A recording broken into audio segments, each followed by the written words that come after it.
Hamas നേതാവ് Ismail honey ഇറാന്റെ പ്രധാന നേതാക്കളെ സുപ്രധാന ചടങ്ങുകളിൽ അനുഗമിക്കുന്ന ഇറാനിലെ പ്രമുഖനാണ്. ഇറാൻ പ്രസിഡന്റിന്റെ സത്യപ്രതിജ്ഞാ ചടങ്ങിൽ ഹമാസ് രാഷ്ട്രീയ മേധാവി ഇസ്മായിൽ ഹനിയ കൊല്ലപ്പെടുന്നതിനു മുൻപ് നേരിട്ട് കണ്ട നിമിഷങ്ങൾ വിവരിച്ച് നിതിൻ ഗഡ്കരി. മിഡിൽ ഈസ്റ്റിലെ സമീപ വർഷങ്ങളിലെ ഏറ്റവും കുപ്രസിദ്ധമായ കൊലപാതകങ്ങളിൽ ഒന്നായിരുന്നു ടെഹ്റാനിൽ വെച്ച് ഹമാസ് രാഷ്ട്രീയ മേധാവി ഇസ്മായിൽ ഹനിയെ കൊലപ്പെടുത്തിയ സംഭവം.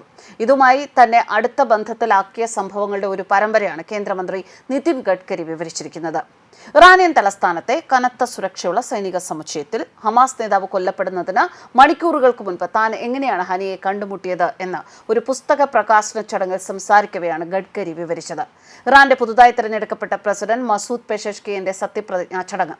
ആ ചടങ്ങിൽ ഇന്ത്യയെ പ്രതിനിധീകരിക്കാൻ നരേന്ദ്രമോദി ആവശ്യപ്പെട്ടതിന് അനുസരിച്ചാണ് ഗഡ്കരി ഇറാനിലേക്ക് പോയത്. ചടങ്ങിന് മുൻപ് ടെഹ്റാനിലെ ഒരു പഞ്ചനക്ഷത്ര ഹോട്ടലിൽ അദ്ദേഹം എത്തി. അവിടെ ഒന്നിലധികം രാജ്യങ്ങളിൽ നിന്നുള്ള പ്രമുഖരായ രാഷ്ട്രത്തലവന്മാർ, മുതിർന്ന വിശിഷ്ട വ്യക്തികൾ, അവരുമായൊക്കെ ചായയും കാപ്പിയും ഒക്കെ കുടിച്ച് അനൗപചാരികമായി ഒത്തുകൂടി. വിവിധ രാഷ്ട്രങ്ങളുടെ തലവന്മാരും സന്നിഹിതരായിരുന്നു. എന്നാൽ അവിടെ രാഷ്ട്രത്തലവനല്ലാത്ത ഒരാൾ ഹമാസ് നേതാവ് ഇസ്മായിൽ ഹനിയെ ആയിരുന്നു. ഞാൻ അദ്ദേഹത്തെ കണ്ടു. പ്രസിഡന്റിനും ചീഫ് ജസ്റ്റിസിനുമൊപ്പം സത്യപ്രതിജ്ഞാ ചടങ്ങിന് അദ്ദേഹം പോകുന്നതും ഞാൻ കണ്ടു.